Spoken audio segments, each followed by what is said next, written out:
Hey, hello. How are you guys? Hola, Felipe. Yeah, I was watching your email and I replied to you same day, November the 26th. Could you please take a look? Or just ping me on Discord. We can talk there. Or Traders Lab. Hello, Kevin. Hello, Sofiane. Sophie Anne or Sofiane? Hello. Anyways, hello. Monica Micaela. How are you, Moni? I hope you enjoy your days off. Welcome back, Moni. Welcome back. Hello, Diane. How are you today? I'm fine, thank you. Hope you are fine. I'm feeling weird. Uh, I took colds. It's just I don't like it. I'm not enjoying them. But well, it's what the market gave us today, right? Hello, Chandru. Hello, Lilia, Patrick, Tocayo, Alex, Bebo, Vanessa, Michelle, Dennis. How you doing, Octavio? Hello, Marta, Quantex, Kao, Carlita. How you doing, Carlita? Look at this, Carlita. I took calls because I'm not a bear. At least I'm not a perma bear. Hey, Diane. No, it's not. It's not a reclaim. I'm gonna explain that because a few people ask on Discord, and at least in my mind, it wasn't a reclaim. But I'm gonna explain in a minute. Uh, hey, Quantex, they are slow. Do you think? Yeah, sometimes I speak slow. Nah, nah. You know what? I've been trying. What I've been trying to do on you're talking about the Traders Lab performance coaching sessions, right? Quantex. Yeah, yeah. Well, yeah. So you know what? If you started to watch, like the first ones, like February, January, yeah, they are a bit slow because I was testing a few things. But now, what I do now is I create the whole lesson and I create kind of a script, so everything flows a bit faster. So when you start getting to July, maybe everything like gets a different speed, a different speed. Yeah, Carlita, exactly. Yeah, never permavere. Just taking what the market gives. That's my edge. No money. No, no, no, no, no, no, no. Not a permavere. All right, guys. So today was kind of a strange day. I mean, for being honest, I was watching this drop on the pre-market just a few minutes before market open. It all started nine in the morning, and I was like, well, this is gonna be my day. This is gonna be my day. We are gonna hit 676 again, 675 again. We're gonna have fun on another drop, but market open, buyers stepping in, and the first 30 minutes, the first 30 minutes of market, it was a disaster. Well, not a disaster, it was super boring. Look at this price action. Look at this price action. Super boring. Super boring. And I was a bit bored. So what I was watching here, okay, action right here, 10 in the morning, action finally comes to SPY. What happened here? Well, first I want to show you this band here, this 681. What happened with 681? I mean, guys, 681 yesterday. Do you remember when we draw 681 yesterday? Let's take a look. Look at this. Look at it. Actually, we went to the 4-hour chart, I think. Yeah. 681, 681, 681, 681, 681, 681, 681, guys. 681, super important key level on every time frame, from the 1 minute to the 4 hour. And I think even on the daily, it was like a relevant key level. So 681, I was watching, like the rejection of this 681. I was really excited about, like maybe visiting this gap on the downside. But well, we had the reclaim of 681, reclaim of 681. And yeah, I mean, yeah, we had this reclaim of this 681.47. Let's call it 681.50. Uh, Came back, retested, but my trade idea here, Declan, you were the one who asked, right? Yeah, Declan, no, Dian. Yeah, okay, yeah, Dian. Okay, so Dian, my trade idea here was the break, came back, retest, and look at the reaction right here, 681. This was my trade idea. Yes, I took my trade on the reclaim of the 5 minute opening range high, very close to the previous day close, very close to this 681.50. But my idea was the bounce out of this 681. All right. So that's why I don't consider this like a reclaim, because my idea was the bounce from this 681. And well, I took my first partials on this candle here. I took 1/4 of my position, this candle here, 1033 on the break. Actually, guys, if you were watching SPY, did you see this candle? This candle was like a boom.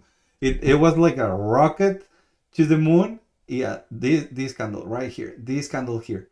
So it went all the way here. I took my first partials here around 20%, something like that. And then I took more here on this 682.50. I was rejected here. This candle was crazy.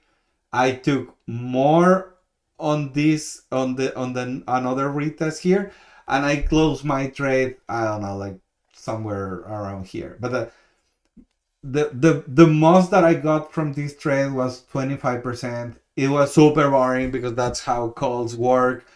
And yeah, I don't know, like, for being honest, I'm gonna be entirely honest. Market structure was there. Market structure was there. Even when, with this kind of, like break of this small range, market structure was there, but I was super bored. I was super bored, and I said, like, well, I mean, these kind of emotions are fogging my decision process. So I'm gonna close this. So I closed my position. I don't know, like somewhere around here. I closed my last contracts on profit, maybe like 10-12%. And yes, it was a good trade, but my execution was kind of messy, again, because my emotions were kicking in, because this was super boring. Price action here was super boring, so I just decided to close my trade with in profit. Um, it was good, but I think it was better my decision to step away from this.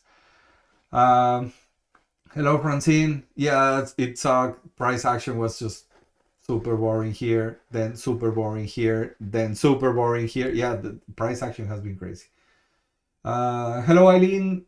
Taking a step back and going to paper trade. That's fine, Eileen. That there's nothing wrong, with watching your and preserving your capital until you find your edge, until you improve, you get better on your process. Yeah, that no shame on that. That's actually a very good decision. Yeah, it's taking a toll on your mental capital. Yes, I mean, trading should not be an activity that takes away your right, your joy of of doing this. This should not be something that stress you and like get you angry or whatever. I mean, this you should be enjoying this, not only the challenge, but not only the challenge, but like the process and everything. If this is different, there's no better decision than like taking some time, paper trading, sharpening the pencil on the back seat. That's fine. That's fine. I'm with you there, Eileen. If you need anything, you just ping me on Traders Lab or ping me on Discord, whatever it works better for you. Right? Hey, Soleado, how you doing? Francine, ES 1011. What was 1011? Something like here. Something like here. What you were trying, Francine? To the upside, okay, it was a retest of my flip zone plus 5 minute range. Okay, flip zone, something like here, like this. I mean it was something like that, like here. Yeah, that was kind of the same. That was kind of the same idea than my trade. Neto, can we call liquidity sweep candles 1110, 1116, 1110, maybe 1116, maybe. Why liquidity sweep? What do you guys understand with liquidity sweep? I think this is a liquidity sweep. I think this is a liquidity sweep. Why these ones?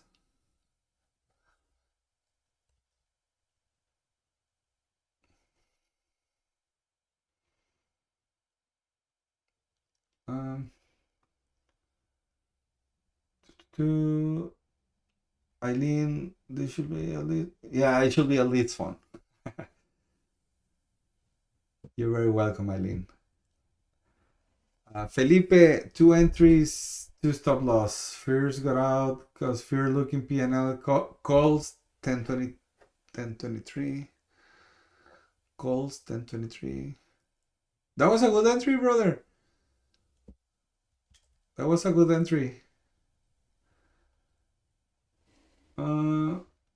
Second entry, I think it was really silly of me. Puts 1115. Puts 1115.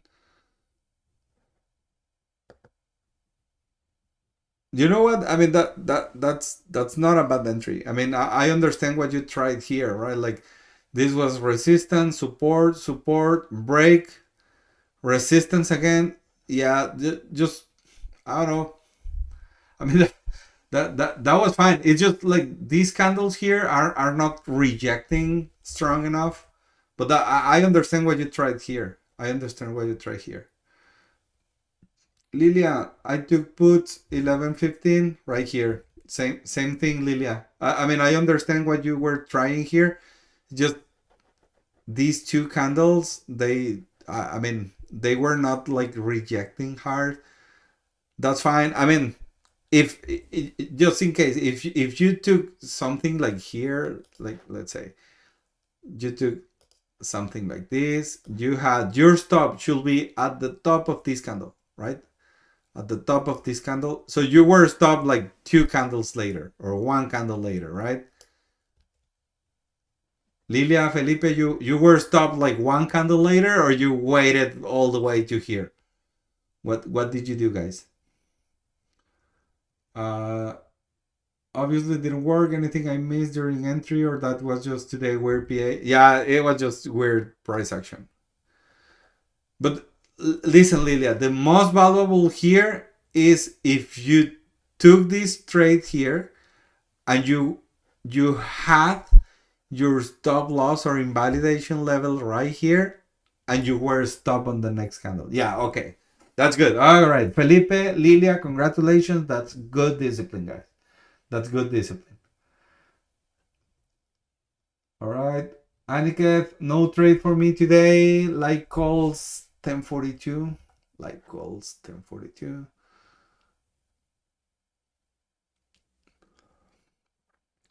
The break and retest of high of the day. That was a good play.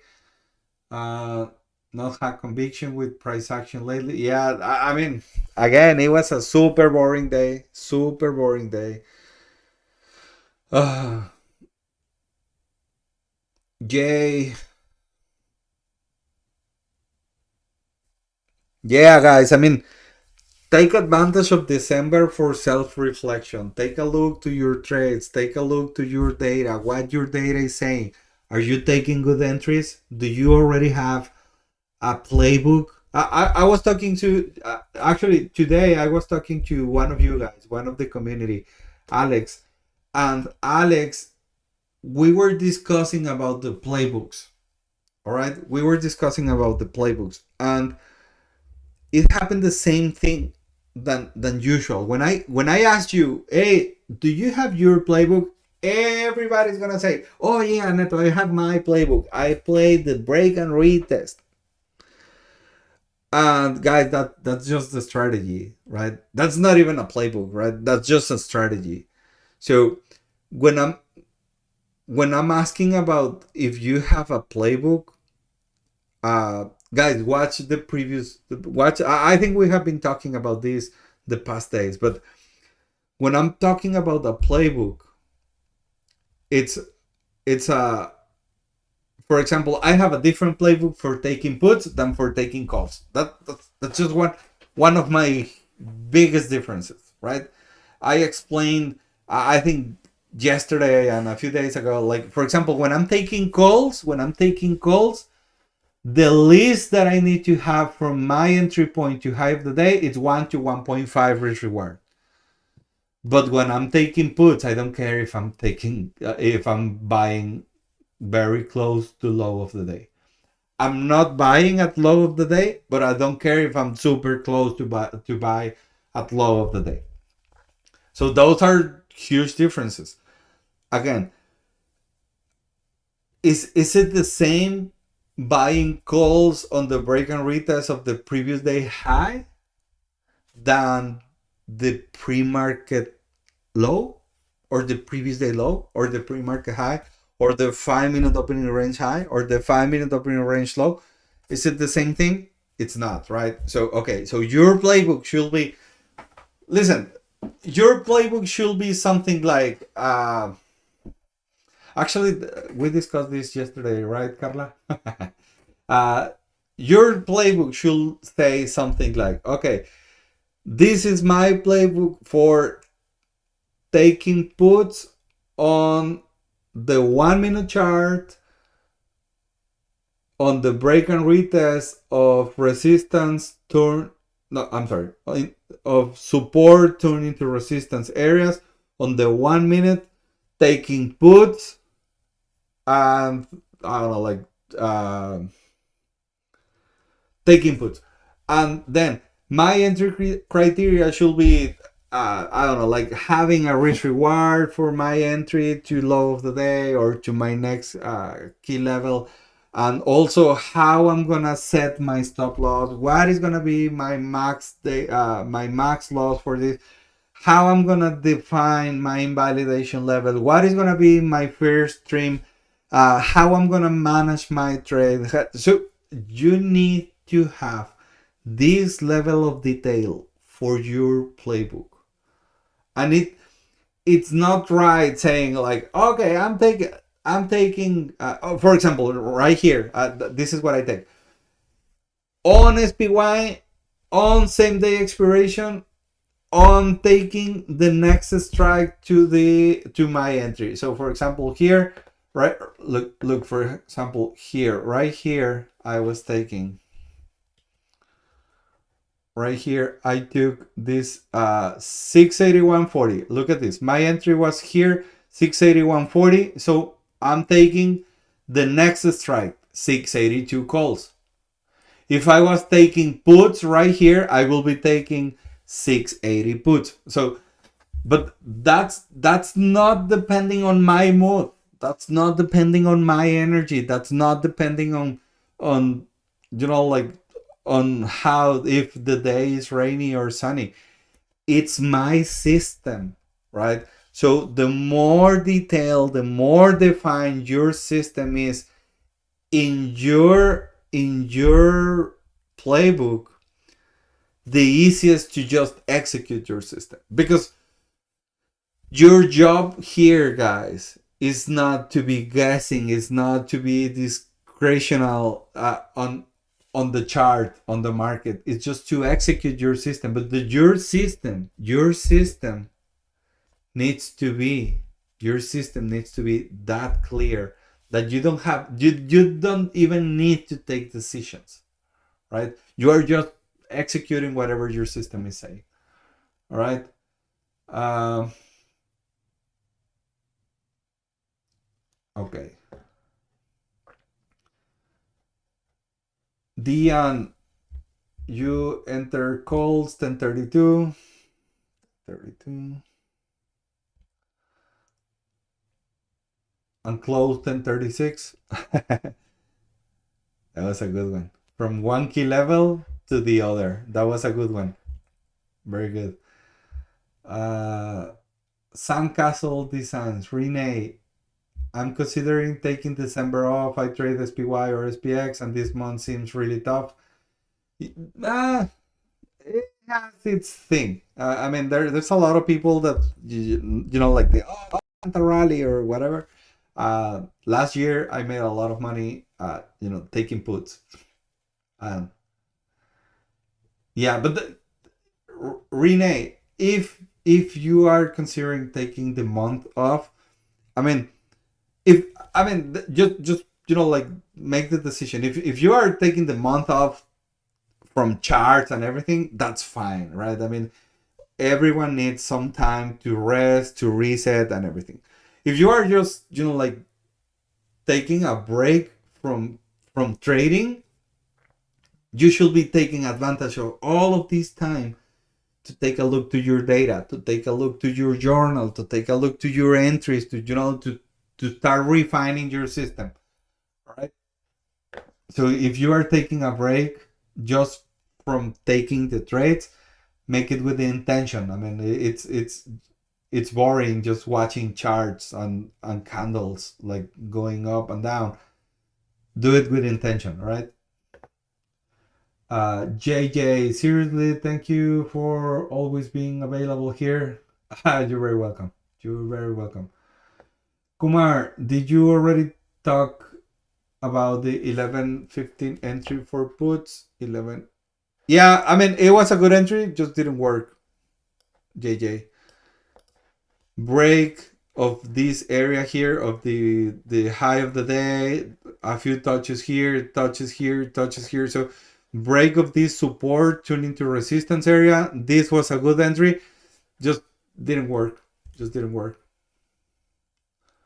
Randall, I took calls 10:40 and closed 10:51. 10:40 here, 10:51 here. Break even, a small win, right, Randall? Yeah, this is ugly. This is ugly price action. It was super, super, super boring. Carlilla.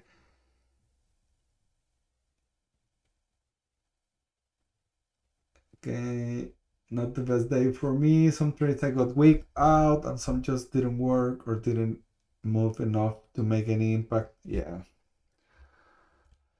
All right, guys. So this trade here, I understand what you tried here. This trade here, anyone took this one here? It was again resistance, resistance, resistance, resistance, break, support, turn into resist, break again, turn into resistance, and a good drop here. Look at this. This was a 1 to 3.6 risk reward. Why I'm saying this is this should be like, like a profit target. It's this pivot low or this local low. Do you see? But even if you took profits on this area here, it was a 1 to 2 risk reward ratio trade. That was a good one. Then came back, retested this area here, reclaim this 682.84 15-minute chart key level, Break, retest, and this was another good one. Where high of the day, and it was a 1 to 3 risk reward rate to trade. Even if you took like here, oh look, previous day high, it was a 1 to 4 risk reward rate to trade. All right, that was good. That was good. Neto, would you consider doing a training video on how to create a playbook? Is yours written down or mental? I'm struggling with scaling bears, set and forget, struggling to let my winners run. Uh, yeah, I mean, Vanessa, this is something that I discussed today with Alex. Alex, he was telling me like, hey, Neto, I have heard so many times, so many traders talk about their playbook, but I never see them publish or public, right? And I was like, well, there's a reason for that, Alex, because and probably this is gonna resonate with you. When I'm talking about my playbook of taking puts on the break and retest of support turning to resistant areas with same day expiration, taking the next strike after a strong rejection of this area, with my targets on the intraday liquidity pools and final targets on the external liquidity pool. When I'm talking about all of this, it's like people sometimes say like, oh well, Neto, I can't stand for same day expiration, or hey Neto, I can't have that patience for waiting for these breaks, or hey Neto, I can't wait for waiting for like for the break of the key levels, or hey Neto, I can't stand for taking puts. I don't like to take puts, right? I don't like red candles, whatever. So that's why the playbooks are very personal, right? Are very personal. Another example, my stop loss, it's a mental stop loss. I take my trades with market orders. Some people, they don't like market orders. They like limit orders. Huge difference. My stop loss, I have a mental stop loss on around 20-25%. Usually my entries to the invalidation level, it's around 20-25%. So if I'm taking consistently the same kind of entries, I can have consistently the same invalidation level. There's a lot of people that they say, no, I having a fixed stop loss. So if the candle comes and touches my stop loss, I'm stop out. And my stop loss is only 15% or whatever. So that's the huge difference between traders, right?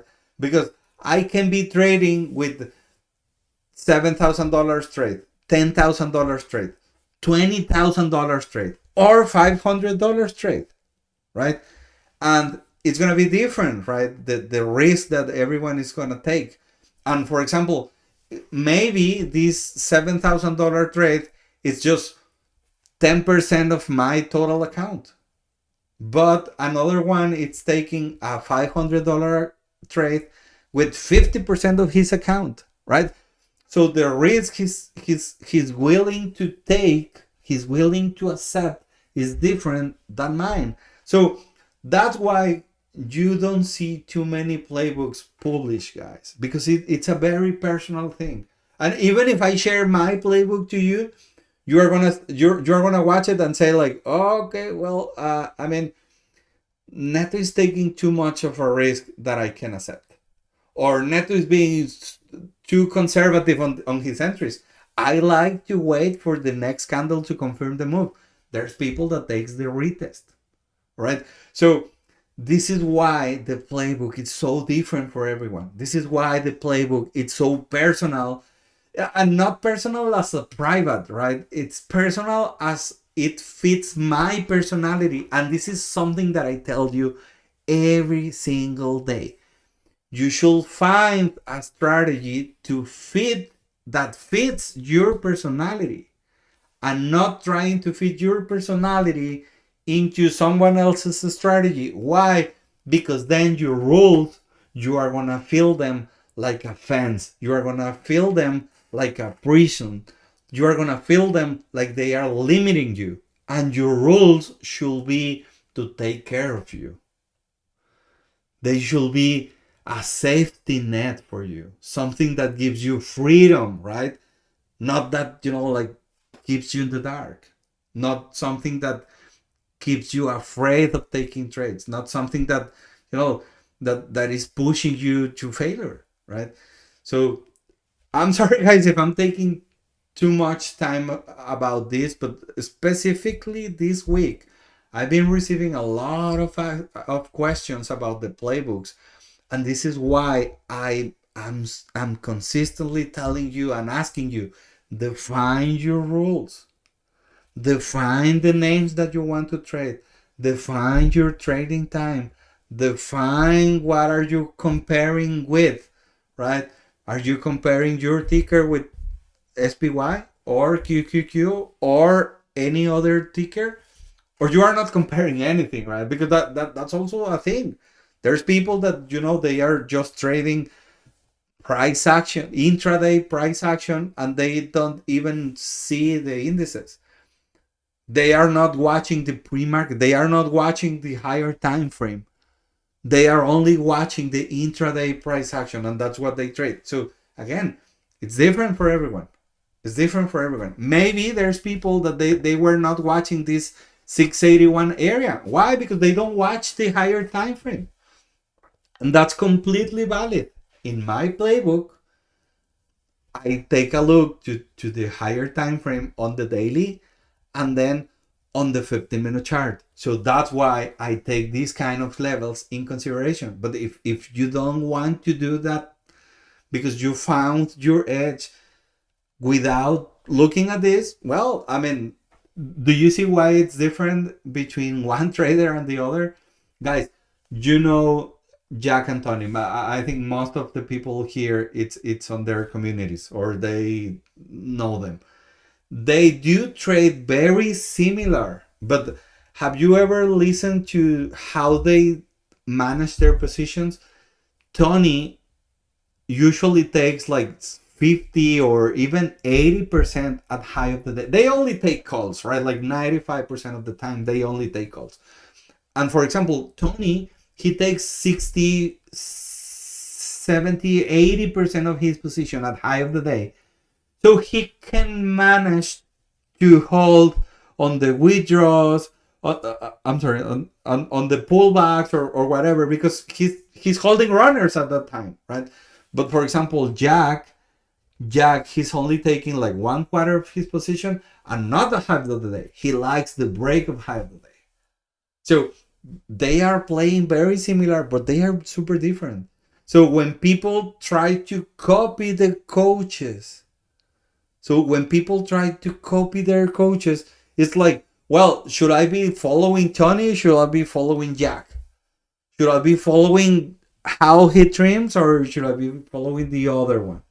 Should I be trying something for me or should I be, doing something different? So again, guys, that's why your playbook, it's very personal because it takes you in consideration how you execute it, right? And once you have a very refined and unique playbook, then it's time for you to build your edge, right? What is your edge? What is the difference between the playbook and your edge? Well, your playbook is the set of rules of what you are going to trade. Your edge, it's how you trade, how you play with your playbook, all right? So it's two different things. And that's it, guys. sorry, I'm very passionate about this particular topic. Um, if you guys ever need help developing your playbook and sticking to your playbook, remember on my coaching programs, we dedicate a lot of time on building your playbook and also then on building your edge so you can stick to your playbook, right? So that's in case you ever need additional help and you are willing to invest on performance coaching, this is your option, right?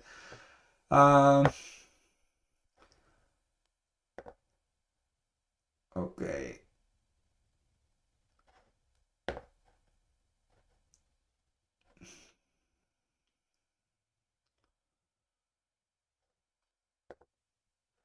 Quantex. I don't know clearly what should be in a playbook. I hope it's clearer now.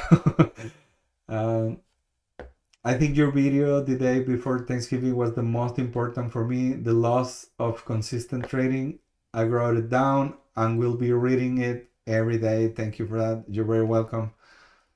Vanessa, yes, agreed. Maybe an example of what needs to go into the playbook. Well, Vanessa, is it clear now? Dian, Neto, with your help, I improve a lot with charting on the 15-minute time frame. If the level it's like a magnet, it's a valid one. Yes. Hi, Neto. Took SPY short 952. 952.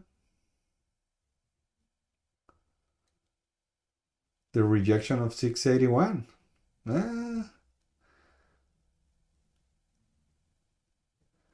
I don't know, brother. You are inside of the 5-minute opening range. I don't like it too much. Carla, it all boils down to your unique edge, which come from journaling. Exactly.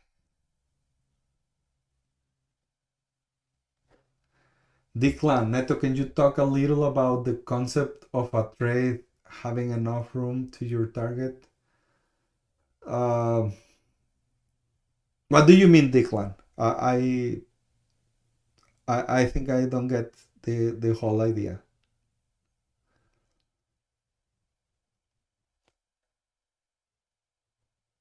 If you can rephrase your question, that would be great. All right, guys. So let's go to QQQ. Very similar, right? Very similar. I like this break and retest of the 1-minute opening range high. The today's open. I really like this 620. Well, actually, that's what I like, right? This 620 key level, this 620 key level, break and retest.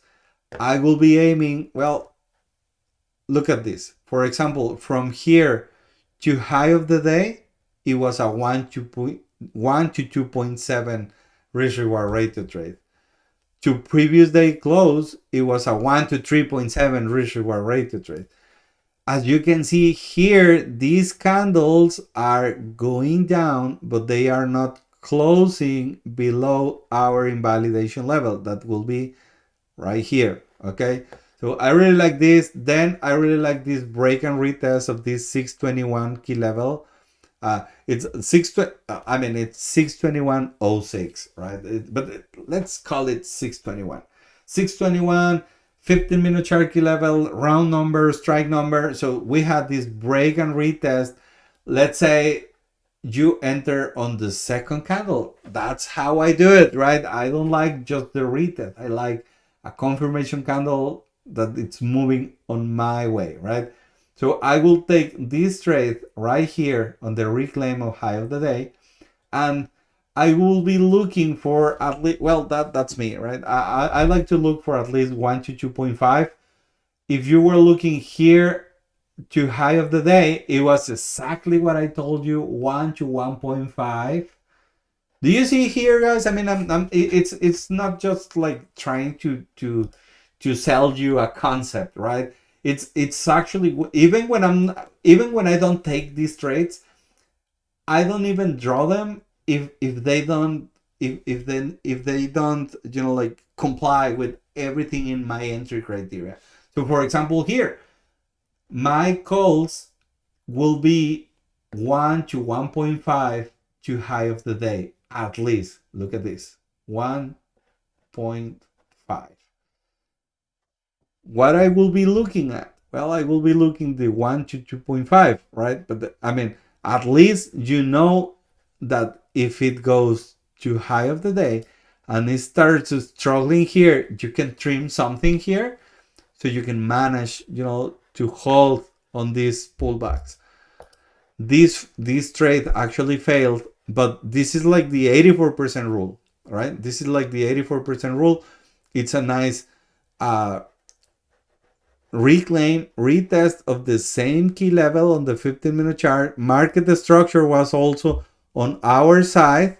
So I will take the same entry than before. I will be trying the same target as before. And this is another 1 to 2.5 risk reward trade. Anyone took a trade on QQQ?